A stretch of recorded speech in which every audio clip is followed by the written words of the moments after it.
So guys, now it's time to understand what we can conclude after applying Lagrange multipliers, of course, after differentiating the problem from the previous video in terms of all those variables. Of course, the prime and the dual problems, yeah, both. What can we conclude after that? Actually, we can conclude that the solution for our problem comes from every equation that we got after the differentiation.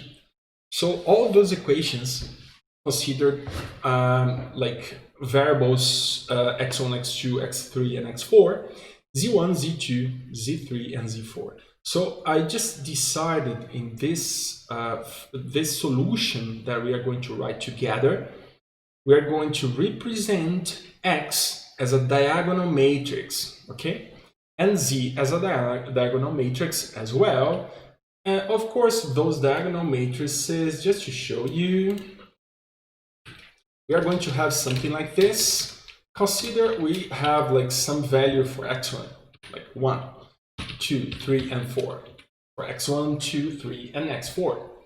The diagonal matrix x is going to be like this, and the diagonal matrix z, let's just define some z over here, is going to be like this. Let's say it would be like 0.1, 0.2, 0.3, and 0.4, for example. Just an example. This is our matrix, diagonal matrix z. That's the way I decided to formulate. I could formulate using vectors, using an x vector and use a z vector, but I just decided to formulate using diagonal matrices because the algorithm was just like, I just decided to follow the same as the chapter I mentioned to you guys. So I wrote in the same way they suggested to be a vector for x and a vector for z. And they also define E vector. That's a vector of ones, of course. That's the same as doing this. Repeat 1 for like 4 times. It's going to be a vector with 4 ones. Or maybe 1 repeat for 10 times. It's going to be a vector with 10 ones. Okay? This is a column vector of length n as well. In our case, we've got 4 variables for x, so our n is going to be 4, and for z as well, 4. And our vector e is going to be also a vector with 4 ones, okay? That's just a definition. It could be a vector here and a vector here. And of course, this is going to be useful to perform some operations we're going to see next, okay? This is finally our problem. We've got this as our primal feasibility. If you go back to the previous video, and you analyze E after the differentiation, we've got the primal feasibility. But here it is shown in full form and not in terms of xj only for j equals 1, for example, but actually for every value that xj can assume, that j can assume. Of course, for all values of x. This is our dual feasibility that we found together also in the previous video. I just decided to write it using transpositions here. Those transpose here and transpose here is the same as that sum that I showed you guys, but in terms of every possible pi. I don't remember if it was like pi I or pi j, but for every value of pi, okay? And here we've got our z vector with all those slack variables, and here we've got our c vector.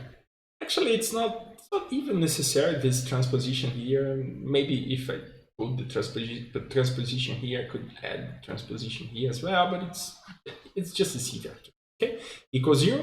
That's our dual feasibility, and this was our me complementary slackness. I think you guys remember that me must be equals to xz. But of course, in this case, I'm just performing the product of x and z. Take a look. X product by z. What I will have is the multiplication of my diagonal. Remember, x is here, z is here. Of course, if instead of that I took just the vector of x and the vector of z, I could have solved this using this vector times or product or dot product by this vector. This would be a number, a single number. That's the number that minus me would be equal 0, or simply equals me, okay? But of course, as we used two diagonal matrices, I have to make a product to a vector with the repetition of 4 times the number 1. And that's going to result, take a look, at the same vector actually. Take a look, I have 0, 1, 0, 2, oh sorry, this is the multiplication, right? 1 times 0, 1 is going to be this guy. 2 times 0, 2 is going to be 0, 4. 3 times 0, 3 is going to be 0, 4, 0, 9. And 4 times 0.4 is going to be 1.6. I have all those 4 values. And over here, we are multiplying, take a look, minus me times this, this guy over here. And of course, I'm going to use a single me with you guys, but suppose me is like 0.1. When I multiply this, but this is a simple multiplication, actually, multiply this by, because it's a scalar value, me, of course, for 4 times, I'm going to subtract 0, 1 here, 0, 1 here, 0, 1 here, 0, 1 here, expecting to form the 0 vector. So this is a vector, the 0 vector. Okay? So this is the problem we need to solve. Take a look. It's the same problem we've got after the Karushkin-Tucker conditions. So actually solving this, we solve our primal dual path following interior point method. It's amazingly interesting. Take a look, we need to solve 3 equations. It's a system of 3 with 3 equations, and all those equations must be equal 0. What can I do to solve those equations to be equal to 0? I can use something to solve this linear system. Actually, this is something I told you before. Actually, we need to solve this in the case of the support vector machine. That is the same as trying to leave. Take a look, we are inside the feasible region, so we start with a given solution and we walk towards the minimum. Of course, the minimum if we are considering the primal problem, and the dual will be the same, going towards a maximum if it is the dual, which is a concave problem. So just to make the comparison, when we solve this for our toy linear problem, that is comparable to walk inside this feasible region over here defined by my constraints towards my minimum in the case of the primal problem of my support vector machine, and doing the same in the case of my dual problem. However, the dual is concave instead of being convex like this surface over here. Okay, just to remember. Okay, that's just to remember that we're going to walk inside this region. Of course, in the case of the support vector machine, you intend to find some minimum inside, but for this linear problem, the solution lies on a corner. Okay, guys, oh, you shouldn't be using the interior point method. You could use simply the simplex method. I know it, but it's so nice to use it because you can learn it using a simple scenario, which is a linear optimization problem that brings a simple at least scenario. Okay, so we need to solve all of those 3 equations for, of course, to be equal to 0. But how can we find those zeros? actually we are going to use the Newton's method to find those zeros. Okay, the Newton method, of course, it is also referred to as a Newton-Raphson method, to find the zeros of a function. So it just considers that x in a next iteration, n plus 1, this is just the number of iterations we've got, okay, is equals to xn at the previous iteration n minus the function f of xn, sorry, divided by its derivative. You know what's interesting? We can plot and understand how it works, and I just added up a link for Wikipedia because there is this nice picture in Wikipedia.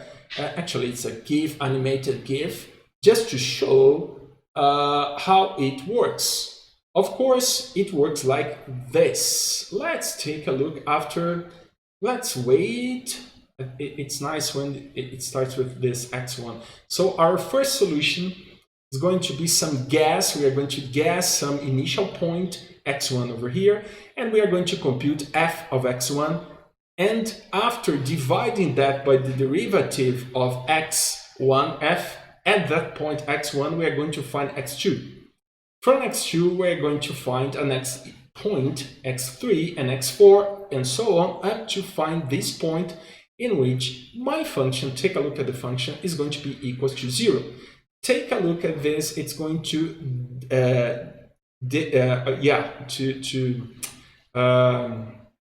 divide my f by my derivative of f at that particular point. Take a look here.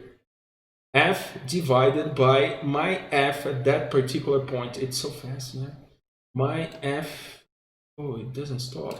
Yeah, I don't know how to stop this and GIF, but anyway, it doesn't matter. Yeah, maybe here. So I start with some x1, I compute the value for this function, and I will obtain this guy over here. When I compute the derivative, I have a curve, of course, it's in this case going to be a line. A line that touches that particular point and comes up to here. When I divide this value by this derivative, I will actually find this point, which is closer to my solution. It's always closer to my solution. So after a bunch of iterations, it's better if it's bigger like this, right? Yeah, let's click. Yeah. So it's better bigger like this. So I'm just getting closer to the 0. Of course, the 0 is this point where the value of my function becomes 0 in terms of y, in terms of its result. Take a look. So we're going to use the Newton's method. So this is the Newton's method. I just performed like some simplifications, some adaptations. I just brought xn to the left side, and I considered this the current iteration minus the previous iteration, the values for x in the current and the previous iteration, and I decided to call this as delta x, or the variation of x. Okay, and here I have my f, my function being applied on that particular point, and the derivative of my function at that particular point, as we discussed in the previous slide. And of course, from this, I can just give a next step and bring this function on this side, multiplying this side, and of course multiplying this side, I can simplify. So the derivative of my f at that particular point multiplied by the variation of x is going to be equal to minus my function being applied on that particular point. What I can do from this is basically something so nice. I can take all those 3 equations and find the derivatives for those 3 equations and plug them here. Then I can find how those functions, what is the value of those 3 functions, the primal, the dual, the complementary slackness at that particular point, like on the right side over here. and then I can solve for some x, and it's going to find how much my x must vary, must change to find a better point in my space. That is the same as starting in a given point of my space and knowing at the current iteration where to go to. Like how much I need to walk in, at what direction I should walk inside my feasible set, my feasible region, in attempt to find the best solution. And that's so interesting, okay? In our case, we're going to do like this. Actually, this differentiation is used in the case when you have just a single variable, x, n. In our case, we've got several variables.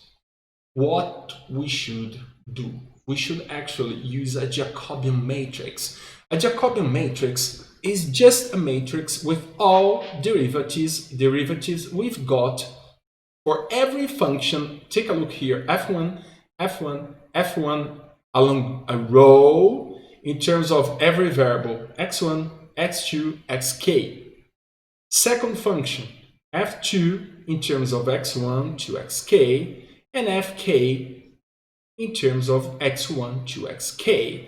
So what I need to do is to build up this matrix, and this is going to be the derivative I have in terms of all variables of my problem. And that's going to be plugged on this position over here before, being multiplied by delta x, of course, okay? In our case, of course, is this guy. And here we have to solve our f for that particular point. You know what? This is the same. This is x and a given iteration n. Okay. Please don't mix up like this upper like this upper n as if it were like something different or whatever. It's just the iteration. Okay. So how we are going to solve our problem using Newton's method? We are going to do this. First of all, we need to find the Jacobian matrix, which are our functions. We've got the first function, which is going to be in the first row, the second function in the second row, and the third function in the third row, which are the variables we've got, x, pi, and z. So we're going to have differentiation in terms of x in the first column, pi in the second column, and z in the third column. Okay? Now we need to find those derivatives. Okay? Of course, those derivatives are going to be multiplied by some delta of x. In our case, it's not just delta of x. It's going to be delta of x, delta of pi, and delta of z. Okay? Just to remind you here, we differentiate in terms of the variables we can change. So we are differentiating, of course, in terms of the variable we can adapt in attempt to find the best solution. We are adapting x, pi, and the slack variables. In this manner we can change slack variables, of course, in order to get closer to the ideal solution. We can also change primal and dual variables to find the best solution considering both spaces, or maybe, if you prefer, path. Okay? This modification variables is what justifies an interactive approach instead of an analytical approach. So if we try an analytical approach to solve this problem, actually we are going to we wouldn't have this opportunity to give a given weight for the barrier and adapt the weight along the iterations to get closer to the barrier. We could eventually traverse the barrier. We could go to the other side and find some solution that's not the ideal solution. That's what happens if I try to solve my original problem over here without considering like an iterative approach. Okay, using this Newton's Raphson method. Okay, So in our case, differentiating this first equation in terms of x, take a look here, please. That's going to be a, of course. My first in terms of pi is 0. And my first in terms of z is 0 too. Second equation in terms of x is going to be, take a look, 0. Yeah. In terms of pi, take a look, it's going to be A transpose. A transpose, okay? A transpose over here. F2, which is my second equation, in terms of z, it's going to be -1. But actually, it's not actually just -1. It's -1 for every term of it. And -1 for every term of my z is the same as minus an identity matrix. Of course, it makes easier to represent my problem like this. Okay, and F3 is going to be, of course, differentiating in terms of x is going to be z over here. Take a look. Differentiating my third in terms of pi is 0. In terms of x is z, because z is here. Okay. Sorry, in terms of z is x. Sorry, is x. Yeah, x. So this is my Jacobian matrix. What can I do with my Jacobian matrix? Take a look. Now we have to go for a next step. We need to apply on the right side of my Newton-Raphson method. I apply my f at a given point of x, a given initial point. In this case, my x0 means my initial condition or my initial point in my primal space. And here a corresponding initial solution in my dual space. And here an initial value for my slack variables. What I should do, I should just apply x0 here, apply pi 0 here, and apply over here z0. That's all. Take a look, just applying, and just applying. So of course, I need to be sure that this starting point, x0, pi 0, and z0 satisfies all constraints. What that means? I need to find values for which x0, pi 0, and z0 satisfy my problem. That's going to be my initial point or initial solution.